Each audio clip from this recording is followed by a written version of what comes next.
like what can you do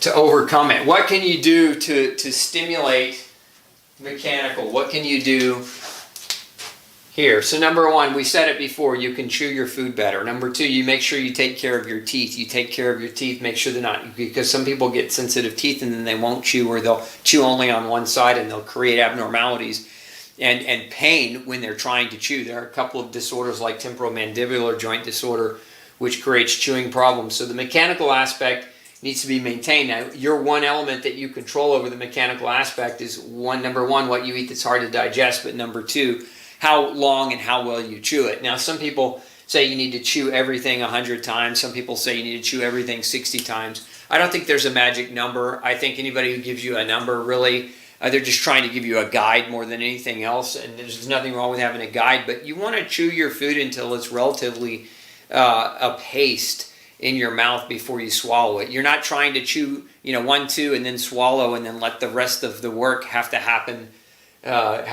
chemically. We want to break it down mechanically as much as possible. That's why we don't give babies whole food. What do we give them? We give them puree. We take out the mechanical work because they don't have teeth yet. So why do we give them a puree? Because it's the easiest thing for them to begin chemical breakdown of. So if your gut's compromised, this is a strategy. Some people I find do better with broth. Some people I find do better with pureeing their food, using like an industrial blender like a Vitamix to really, really break their food down before they're eating it while you're struggling. I'm not saying forever, but I'm talking about how do we recover from this? How do we get our guts to recover so that we can begin the process of normal digestion again? And that sometimes is a strategy. It's blending our food or liquefying our food. And so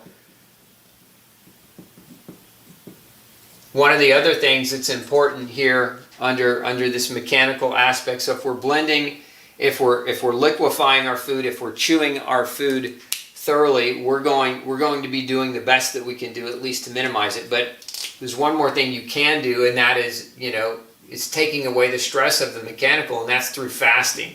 So just by not eating, you can actually give your GI tract a break and let it recover. So fasting can be helpful as reducing the mechanical need or reducing the pressure. And that, again, you can't fast forever. You got to get nourishment at some point. But some people thrive really, really well on a 16-8, like a 16-8 window, taking a 16-hour break and an 8-hour window to eat your meals. And some people do better even with longer fasts, 24-hour, 2-day, 3-day fasts.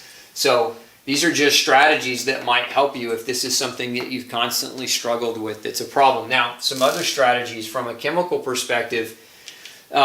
There are certain things that you can do. I mentioned earlier you can cook your food better, because when you cook your food, it makes it easier for you to chemically break your food down, and cooking is actually a form of using heat to mechanically break down the bonds in your food. So that is a strategy in itself. Cook it, again, especially with raw vegetables, cooking them well.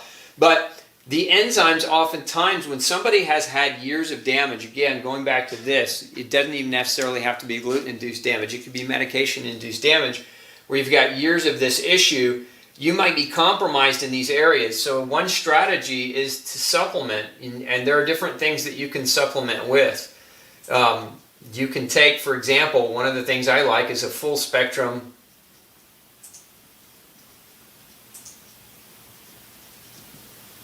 enzyme product.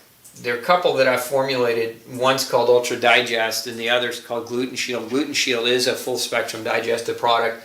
Ultra Digest is also full spectrum with a heavier focus on fat. So if you don't have a gallbladder, you're struggling with fat digestion or fat malabsorption, which many people with history of gluten or celiac disease do, Ultra Digest would be a better supportive option to help support your digestion. But a full spectrum enzyme can help kind of kickstart things for you. Some people sometimes ask the question, will taking an enzyme reduce your own ability to produce your own enzymes? And the answer is no.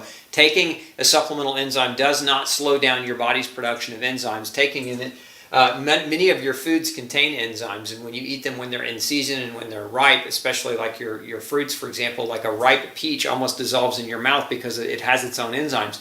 Same thing with pineapple, same thing with a ripe cantaloupe. Like, these things will break down themselves because they contain their own enzymes. And so those foods that contain their own enzymes don't don't minimize your body's ability to make its own enzymes, just like supplements won't minimize your ability. So that's one strategy, is to take a full spectrum enzyme. The other strategy here is to eat foods when they're in season. You know, a lot of times we don't eat seasonally, and so eat things that are less ripe and that are harder and that require you to produce more of your own chemical enzymes to break them down. So eating in season can be a strategy that you can implement as well, because again, it's going to help you break down your food and prevent a constipation type impact. Now, some people also do really, really well taking things that can support the stomach. So whereas these things can support the intestine, the stomach can be supported by you can actually take digestive protease.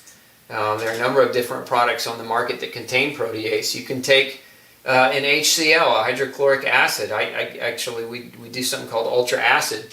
And then you can also take, what some people do, kind of just a more natural route, is they'll use ACV, apple cider vinegar, to acidify the stomach about 10 minutes before the meal if they're going to eat a big steak or if they're going to eat a bigger piece of protein or meat, to help kind of prime the gut and acidify the gut a little bit for aiding in the chemical digestion of that. So again, so that it doesn't create that constipation effect. So these are just strategies that you can implement to jumpstart the chemical digestion. Strategies that you can implement that will jumpstart the neurological digestion.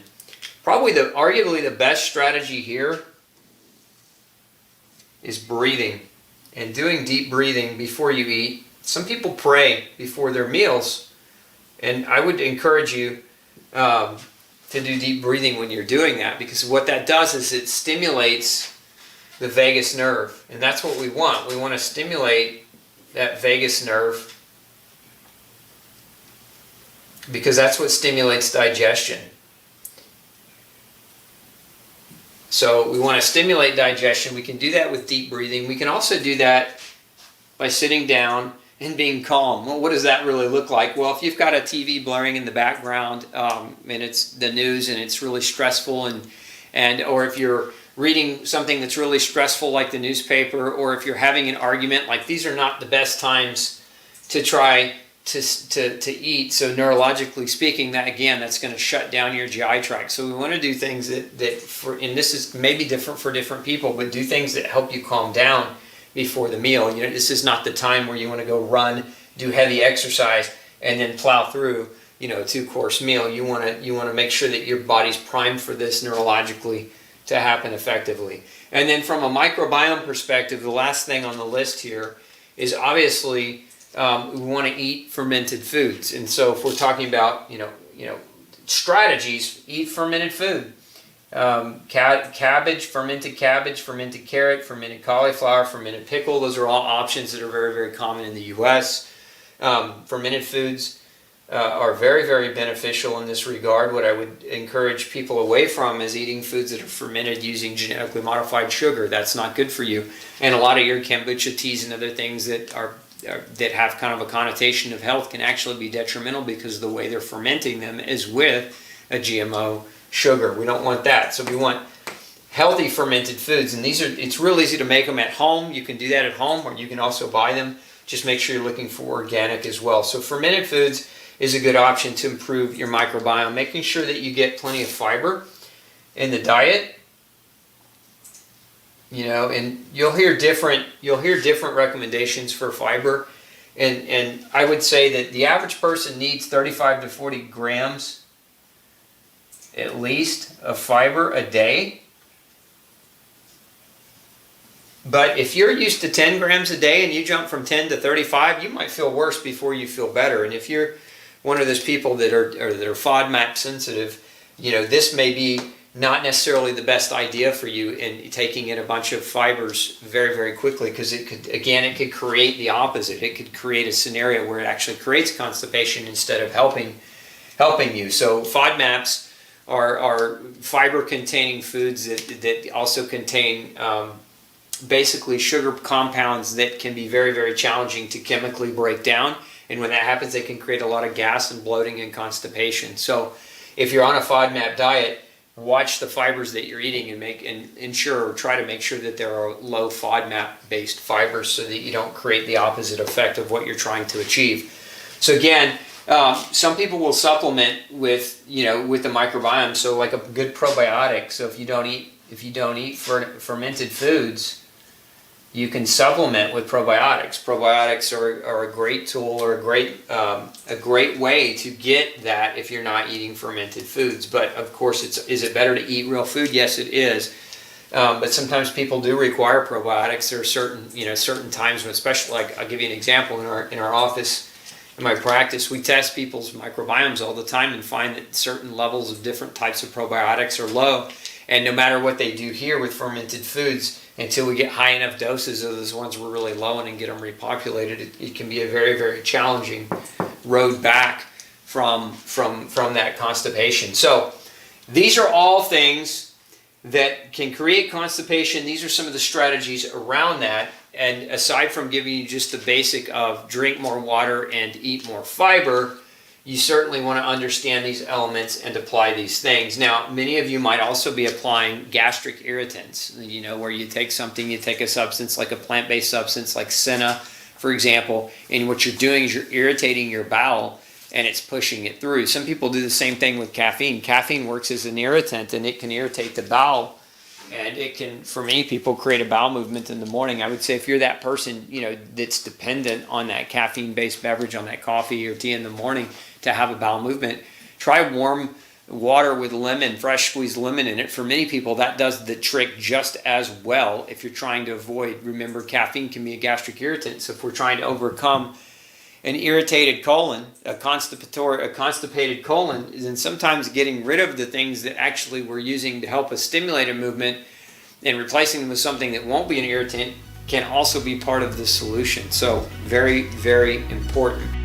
Hey, and if you missed the earlier part of this series, click right here so you can go back and get caught up. The information there might be critical to helping you on your path to better health. And as always, thanks for tuning in. Make sure you subscribe for updates below. Have a great day.